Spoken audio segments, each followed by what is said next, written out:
Hello everybody, it's the end of the year. I have an empty long box in my hand. I'm standing up. It can only mean one thing. If you've been here longer than a year, you will know that at the end of every comic book year, I go through my shelf of comics that I've picked up over 2014, put them in a long box, and just chat about my collecting habits over the previous year. So, boxing up 2014. I'm going to kick off with the more smaller publishing companies and we'll work our way up. So, to begin with, because I've had to come and use another shelf because I had so many going on here, we start with Green Hornet from Dynamite Comics. Let's see, I don't really know a lot of people who were reading this. The story wasn't incredibly deep or could read into a lot of it, but it was fun. It was my first kind of foray into the Green Hornet universe and I had fun with it. It is the Twilight Zone. J. Michael Straczynski decided to take on the classic sci-fi anthology series and put it in comic book form. It started off really well. I enjoyed the feel of it, and it did feel very much like a Twilight Zone serial TV show. But as it progressed, it kind of lost that touch, and it just became an unusual story with none of the kind of trappings of Rod Serling's classic TV show. We also had, I delved into Boom Studios, which I've never really gotten into before. So to begin with, I saw The Woods, which was James Tinian IV and Michael Dionysus on the artwork, and this was a great kind of sci-fi kids school abducted onto another planet. The artwork did get better as it went on. It's very colourful, it's very bright, it's very dynamic. Just a great fun introduction to Boom Studio Comics, really. Also from Boom Studios, we have Fiction Squad. This was six-part mini-series. It's 3 issues in at the moment. Had a lot of fun with that. Paul Jenkins writing that, being very clever with his use of kind of children's nursery rhymes and children's books. So that was a lot of fun to read. Also, the 3-issue mini-series Memetic, which is fun to read. It's kind of this post-apocalyptic type of storyline where the world is ravaged to begin with by the sight of a meme. Very fun, very exciting. Back to Dynamite Comics, we finally had a Grendel comic back on our shelves in the guise of Grendel versus the Shadow. Grendel going back in time to the Shadow's era and then both kind of facing off each other. It was alright. Again, it was one of those that I wish it would have been longer, stretched it out a little bit, and made more of the story. But still, as I've said in previous reviews on that, always love having a Grendel comic book on my shelf. What have we got here? Don't want to get to that one yet. 3-issue mini-series from Steve Niles, Monster and Madman. This was apparently the secret history of Jack the Ripper and Frankenstein's monster. Loved the artwork. The story just, it kind of fell a little because it was a 3-issue mini-series. As, again, I said in my reviews of this, I felt that Steve Niles just really wanted to tell a story about Frankenstein and was getting a bit fed up having to wait for Bernie Wrightson to draw the next issue of Frankenstein Alive.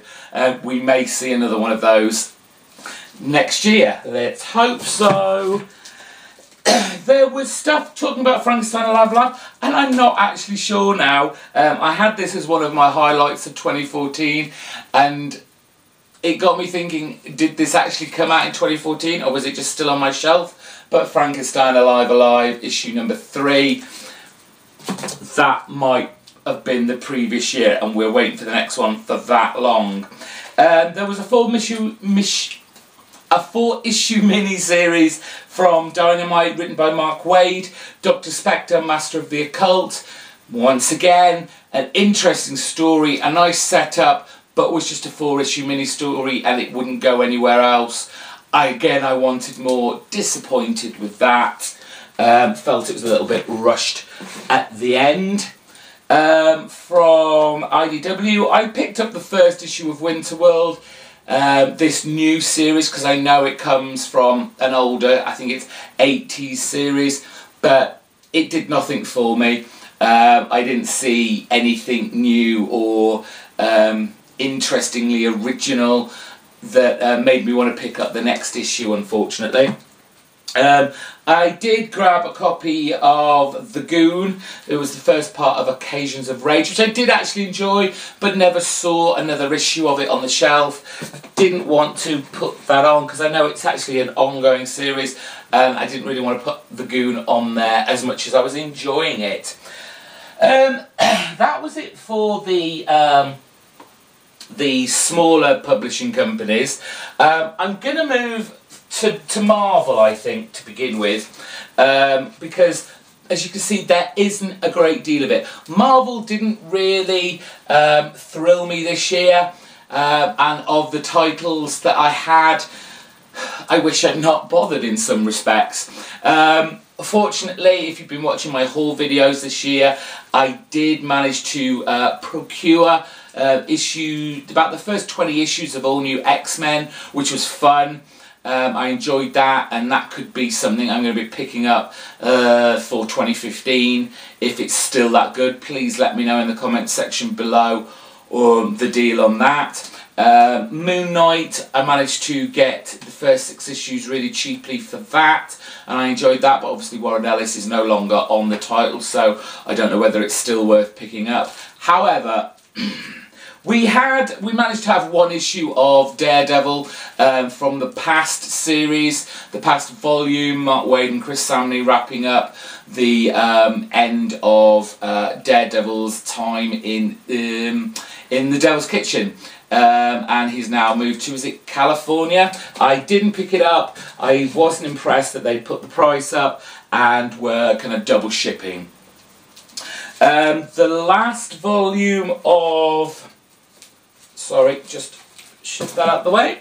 The last but 1 volume of Wolverine and the X-Men, few issues of that. Really enjoyed. It was Jason Aaron, wasn't it? Yeah, Jason Aaron putting Wolverine through his paces with a new set of students. It kind of got tied up with lots of the events that went on, the Battle of the Atom and all that kind of stuff. Whenever there was a Marvel event, somehow Wolverine and the X-Men had to be put in there too, which was a shame. I just wanted this to be a good title. And then for some reason they had to restart it again with issue 1. And I was like, I'm not playing that game anymore, Marvel, I'm sorry. And that got dropped. A Marvel title I wish I'd really not bothered with, and it has been dropped since. It was Carl Andrews' Iron Fist, The Living Weapon. Really dug the kind of steampunk art style, the big thick lines, the bold colours, but the story was just flaky. It didn't make any sense. It made somewhat of a mockery of the Iron Fist character. Just recently I decided to try a couple of Marvel titles. Still undecided on whether I'll be picking them up, but I had a lot of fun with Guardians 3000, written by Abnett. A nice kind of Groundhog Day type of storyline in that, with a sci-fi bent to it. And then of course we had our female Thor. Again, written by Jason Aaron. He did a lot of work this year for many companies. But I really dig the fun element of this, the mystery of who our female Thor is. Again, this isn't on my pull list. I'm going to wait and see how long they take to reveal who it is. Are they going to drag it out for that long? But again, the artwork is fantastic. It's a fun read. I did try when Amazing Spider-Man for 2 issues, Peter Parker finally coming back, had to at least try the first couple. I only tried the first couple. So they were my Marvel. Let's go on to DC. There were some #1s that came out this year. I gave Star Spangled War Stories G.I. Zombie a crack of the whip, and it was okay. There was nothing there, as you can see, that made me want to pick up another issue. So that, what else can I say? One that I have put on my pull list, I love the first issue, and that's all that's come out so far, Gotham by Midnight. We've got, who is it, Ray Fawkes and Ben Templesmith on artwork, so the art style is certainly bang up my street, and certainly suits this Gotham supernatural cop storyline. Grant Morrison, he decided to kick off his Multiversity run, so we had the first issue and then a bunch of stories set on different worlds, different Earths of the Multiversity universe. I think it's only missed a beat on The Just. Didn't enjoy that as much as the rest, such as Pax Americana and Society of Superheroes, but it's an interesting concept. I'm intrigued to see how this will all come together and what the connections are. Moving on now.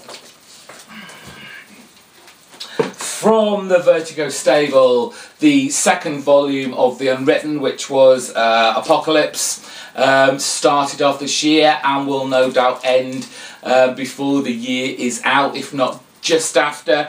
Has been an amazing story. For those of you who've been reading The Unwritten since the beginning, or those of you just getting into it, you have so much good stuff to come. Very cleverly written by Mike Carey and drawn by Peter Gross. Also from the Vertigo stable, Kurt Busiek's brilliant Astro City kicked off this year. Actually, no, it had already started. So we have issues 8 to 18 here so far. But just, I mean, amazing covers. Who were they by? I think they were mostly Alex Ross covers. Again, with the storylines, the shorter they were, the better they were. The done-in-one storylines were much more appealing to me than a lot of the multiple story arcs. So, but still, Astro City, such a great kind of golden age feel storyline. Fantastic. Moving along. A new Vertigo title came out from Edgington and Trifogli, was Hinterkind. I have now, I can confirm, dropped this title. The first story up was interesting. It got to the point where I was kind of on the edge, should I drop this, shouldn't I? And by the second one, I was actually enjoying it a lot more. But as I've said in several other reviews of the single issues, I'm just not interested or was invested enough in this universe to want me to know more and how this all kind of ends up, however long the series lasts. So that will be the last we'll be seeing of Hinterkind. Next we have the ever popular with mine, always recommended, though it is coming to the end of its run now with only 4 more issues to go. It is The Fantastic Fables. I've almost now completed the full run of this. Just a few of the very earlier issues to find, but just amazing storytelling from Willingham, great art from Buckingham, and they've been there, well, there's been very few issues of the whole run that they haven't teamed up together. I can't really recommend that series enough. Buy it in trade. It's a fun run that you will not be disappointed with. We did get 3 issues of the Sandman Overture. This is it a 6-issue mini-series? Can't remember now, and it doesn't say on the front. But there's not many issues of these, and they could only pump out 3 of them. But when you do get these, they are gorgeous to look at. They have the feel of the Sandman of old. It's just a shame not enough of them came out. Moving on. We saw Jeff Lemire's Trillium end in 2014.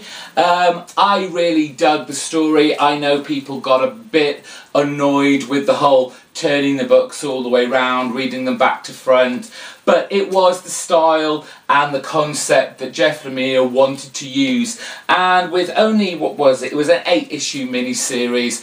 I don't think it was too much to expect the reader to go with him for those 8 issues, but I really enjoyed it. I don't think this long box is going to be long enough for all my comics this year. We have obviously a Batman, Scott Snyder and Greg Capullo. What did we have? We had a glimpse into Batman Eternal. Then we went back to 0 Year, just wrapping itself up only a couple of months ago really, and now we had a Future's End 3D. You can't see it, but you know all about the gimmick, and now he's doing his Endgame storyline. You can't be a Batman fan and not read Scott Snyder and Greg Capullo's stories in the main Batman title. Just, they're gripping. We have Charles Soule's Swamp Thing, a fantastic run. Charles Soule kind of channeling the old Vertigo days of Swamp Thing, gave him a much more kind of darker, grittier, more interesting storylines that, as I said, fitted more with the Vertigo line of old than it really did with the DC main 52 universe. Unfortunately, he will be leaving very soon. Again, the old Swamp Thing Future's End one-shot 3D.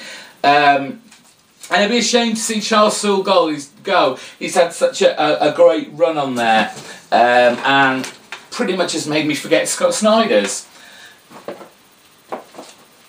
Moving on with some more Batman, it's Detective Comics. Kicked off the year with the 75th anniversary edition, issue 27, yes. And then we had the weird Gothtopia that didn't kind of go the place I thought it would. And then Manipul and Buccellati came on and gave a new, fresh look to Batman Detective Comics. It was much more readable now. We had Batman actually doing some detective work. Of course, the artwork inside was gorgeous, and it still fitted the style of the book. Manipul and Buccellati are more known for their Flash run, but equally at home in Detective Comics.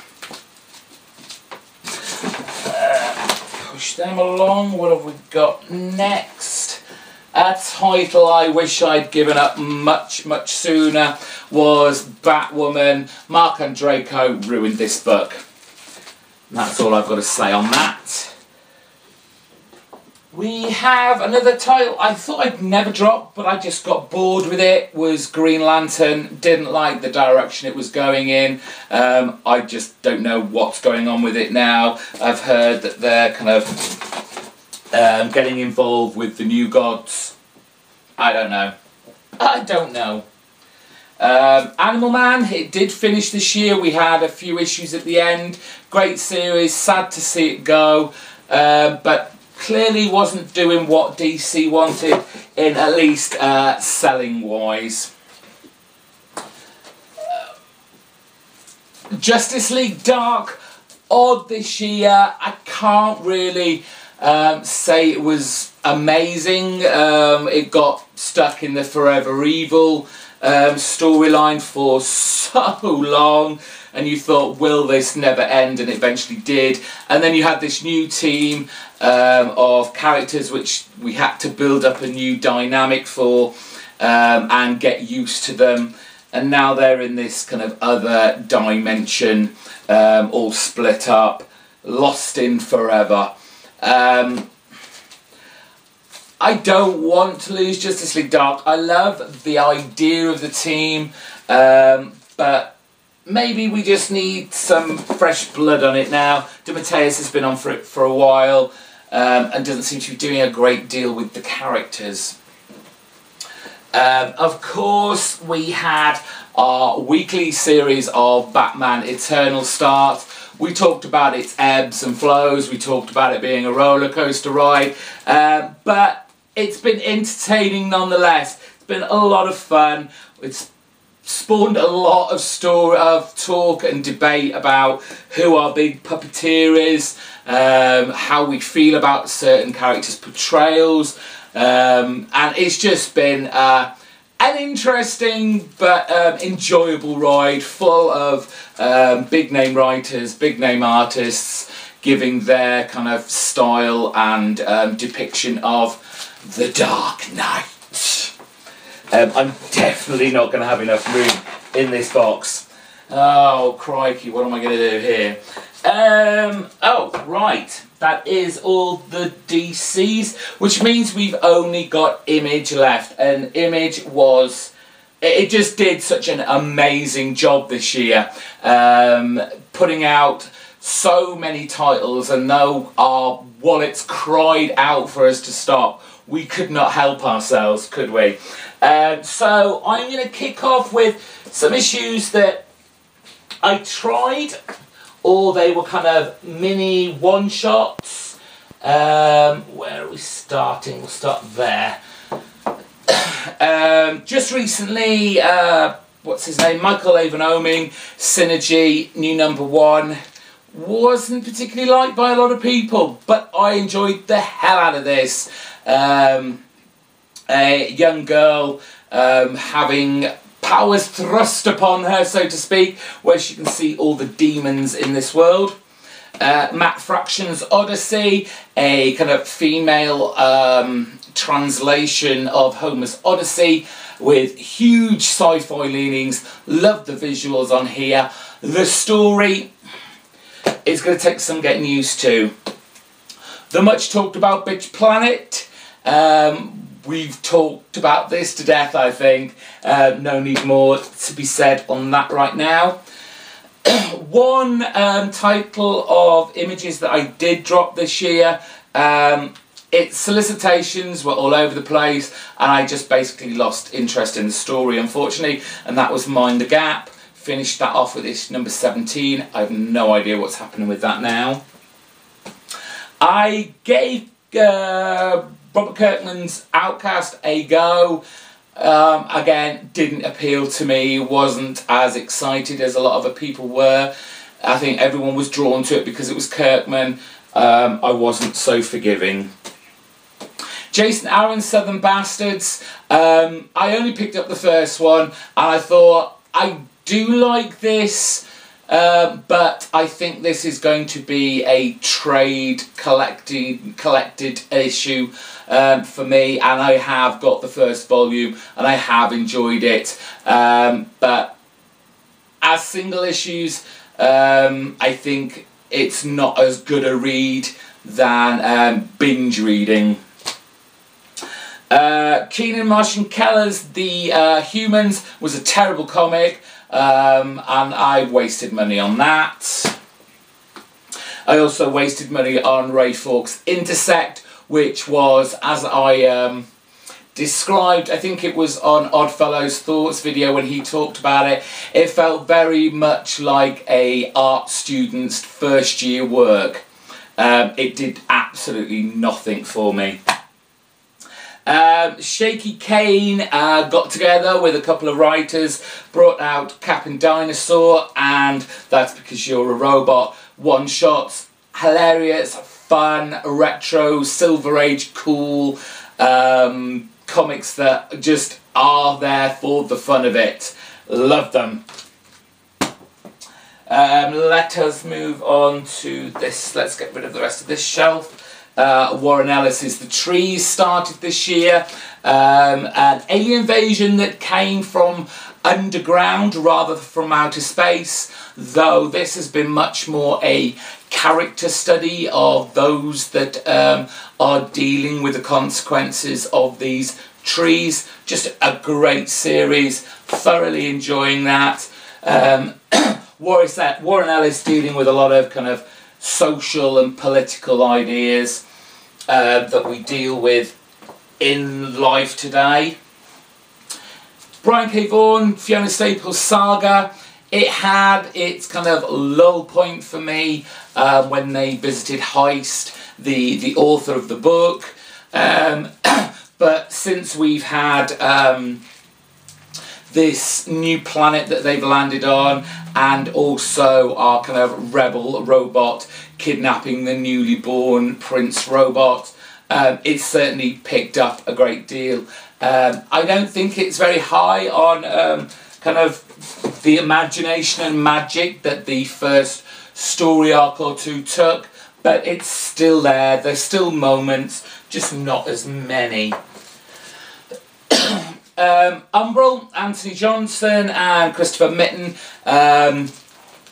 A nostalgic pleasure for me. I just dig the kind of dark fantasy Lord of the Rings concept here, and it doesn't stray too far from that genre. So I don't know how long this series is going for, but I'm along for the ride until it ends or I go bankrupt. Moving on to 10 Grand by J. Michael Straczynski. No. I'm glad that's ending. It should have ended a lot sooner, and it's taking its sweet time. David Lapham's Stray Bullets Killers. This was a fantastic series. It was my first proper introduction to his Stray Bullets world, and since then I've tried to pick up as many of his past issues as possible. Was just a great fun, well, I won't say fun, depressingly fun comic. Great stuff. There's a new series coming out in the new year. Now, Shutter, again, another new #1 from Image. Heaps and heaps of imaginative, creative character work, scenes, environments. It got a bit crazy to begin with, threw a lot of ideas at you, but was still enjoyable nonetheless. It's calmed down a little bit now. It's focusing more on the story than all these crazy characters we're finding along the way. Now I need to take a break to find another box to put the rest of these comics in. Okay, I managed to find a short box that I could take what was left in there and put them elsewhere. I think we might just fit in the rest of Image comics because there was just so many of them. Another new issue, a new series was Spread. post-apocalyptic storyline. Love those. Kind of virus entity that takes over any living organism, completely taking over our world in this kind of perpetual winter. One of many of Rick Remender's highlights in Image was Low, this again post-apocalyptic story, but set underwater because the surface of the earth is now too hot, but was just amazing. Ticini's art style has never been more appealing. Moving on, one of my big highlights was Night World, the Kirby-esque, nostalgic early 70s feel with a modern twist by Adam McGovern and Paolo Leandri. I always get C as an O and not a D. Leandri. Just a fantastic read. When they collect that, if they collect it in a nice enough edition, I'm sure I will be picking that up again.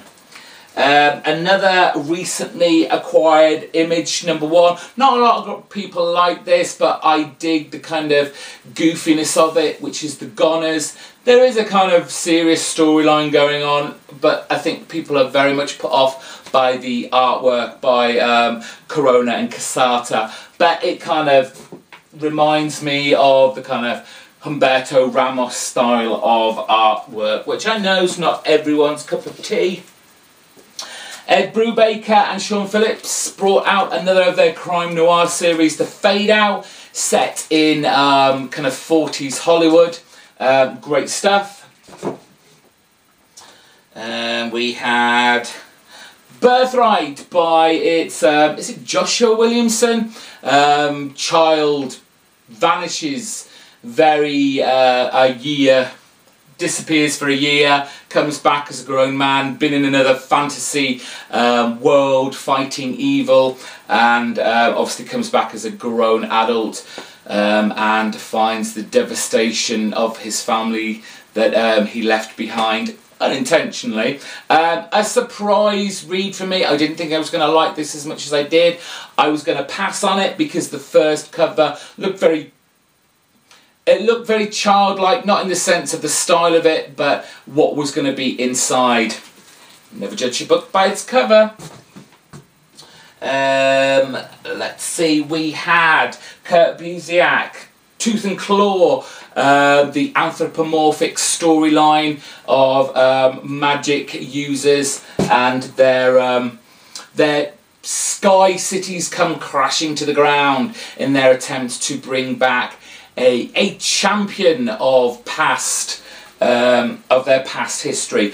A great title, only 2 issues in, and already I'm loving it. Scott Snyder brought out another modern day horror story with Witches, 2 issues in. I love this as well. Stephen King has been kind of compared to it, and I can see those elements. I need more of this creepy, terrifying horror story. I'm kind of cheating with this one because I could have picked all these up in one go. I do have issue 1 as well somewhere, but it was Greg Rucka's Lazarus. One of those titles that I wish I picked up when it was coming out, and it probably will be on my pull list by the time that 2015 turns around. But just love this. A great story of 2 we've seen 2 families so far and their ruling empires. Moving on to Alex and Ada, Jonathan Luna and Sarah Vaughan's sci-fi story of highly advanced robotic technology that gains human sentience, and the story very character driven. This isn't for the action-orientated comic book readers within our community, but it's a great story nonetheless, and speaks volumes about how we live our lives within our day-to-day. But just a great series.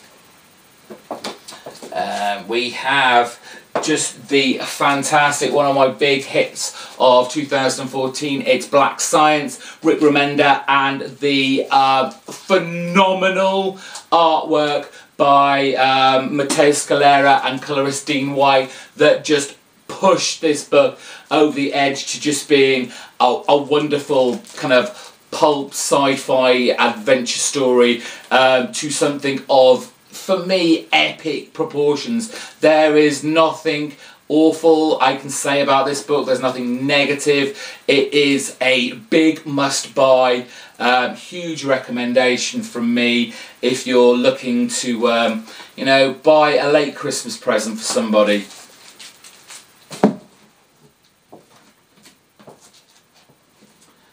Fatale came to an end this year. Ed Brubaker and Sean Phillips doing, you know, the whole crime noir, but this time with more of an occult twist. We didn't see a great deal of it at the beginning, but he certainly ramped it up and took us through the eras for the last couple of story arcs, hitting 90s America and then to the present day. A great finish, completely made sense, and enjoyed it thoroughly. What have we got here? Oh, let me just move them, that's it. Another of my top books of the year was, of course, Five Ghosts. Barberi and Monaghan, just, oh, those guys. I can't believe how good this book is. The whole pulpy adventure story of it all, the kind of supernatural ghost elements of it, the way they can traverse from genre to genre. We had in Lost Coastlines a kind of Indiana Jones adventure jungle story, and now he's just embarking on a kind of Hammer horror storyline with his new kind of take on the vampires and Van Helsing. Just an amazingly gorgeous looking book. Another must-have for 2014 and certainly into 2015. Morning Glories, the confusing Lost TV type epic, still trundles on. We're up to about issue 42 now, and I'm just as lost as I ever was, but there is just something about this book that just keeps drawing me back. However long it takes for the next issue to come out, I'm just still like, I need to know what this shit is all about. Oh. We had East of West. I think 2014 for East of West paid off for those who stuck with it. There was a big complaint about the first kind of story arc or so being incredibly slow, nothing happening. I didn't agree with them, but if that's how you felt, then you should be coming back onto this title because it is freaking amazing. I am not, and I've always said, I'm not the biggest Hickman fan, but he really has created this amazing universe with some outstanding characters, intriguing storylines, all wrapped up in this kind of religious mythology, and back history to it all, which it's just amazing. We're nearly at the end, we're nearly there.